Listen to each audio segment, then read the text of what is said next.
LBH Padang dan sejumlah aktivis dan pemerhati perempuan serta mahasiswa menggelar aksi di depan SJS Plaza kawasan Lapai, Kota Padang pada Jumat siang.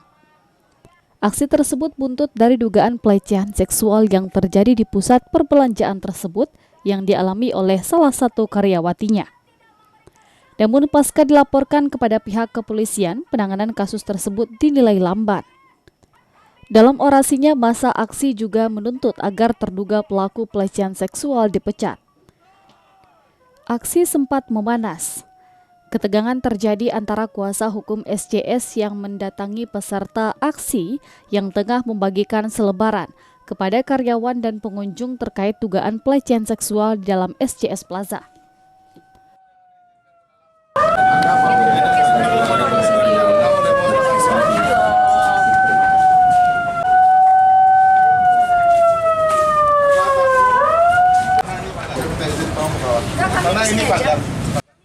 Kuasa hukum korban dari LBH Padang menyebut manajemen SJS Plaza tidak kooperatif untuk membantu proses penegakan hukum.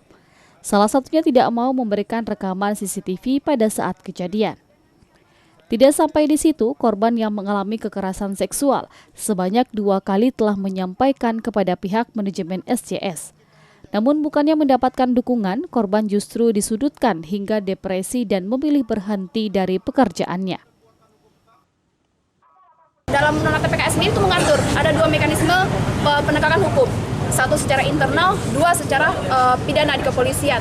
Tapi yang kita sayangkan adalah secara internal di SJS Plaza sendiri, yang itu tidak adanya mekanisme yang jelas untuk melindungi korban-korban kekerasan seksual ini. Tidak ada pengetahuan yang khusus, tidak ada tidak ada ruang yang aman. Kenapa kita bilang tidak ada ruang yang aman? Karena ketika korban menjadi korban, dia malah dikucilkan dari lingkungannya sendiri, dianggap berlebihan, dianggap kekerasan seksual ini adalah hal yang biasa. Nah, sehingga membuat korban ini menjadi depresi, sempat waktu itu membenturkan kepala beberapa kali, sehingga membuat korban akhirnya merasa tidak nyaman, merasa bersalah berada di lingkungan kerja ini. Akhirnya korban memilih untuk mengundurkan diri waktu itu. Sementara itu, pihak kuasa hukum pihak Mall SJS Plaza Yohana Permana membantah jika kliennya tidak kooperatif karena tidak memecat karyawan yang menjadi terduga pelaku kekerasan seksual. Menurutnya, manajemen SJS Plaza akan mengambil tindakan jika proses hukum sudah berkekuatan hukum tetap. Kalau kronologisnya saya nggak tahu, karena katanya sudah ada pelecehan seksual. Katanya, kalau katanya harus dibuktikan dulu. Gimana kalau katanya kita berhentikan orang? Kita sudah ngecek CCTV itu nggak, Bang, dari pihak SJS sendiri? Ya udah lewat waktu, Mbak, tertimpa. Itu yang sebenarnya. Kejadian kapan, Bang? Katanya apa? Agustus 27. Ini bulan apa? 2022. 29 Agustus kalau nggak salah. Yang sebagai korban masih bekerja atau mengundurkan diri? Mengundurkan diri. Iya, mereka menyatakan diberhentikan dulu awalnya. Jadi udah banyak. Termasuk dia minta SOP kita. Apa kewenangan minta SOP kita? Kecuali pihak penegak hukum kepolisian atau pengadilan melalui penetapan yang minta SOP kita berikan.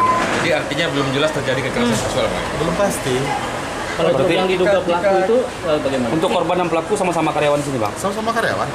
Informasinya seperti itu. Dan kabarnya ini baru diduga ya. Kecuali dia udah tersangka, ditetapkan bersalah, baru ada proses hukum. Karena kenapa kita tidak lakukan proses di internal? Tidak ada kepastian hukum. Sudah ada kepastian hukum, pasti kita berhentikan. Randie Kaputra, Padang TV.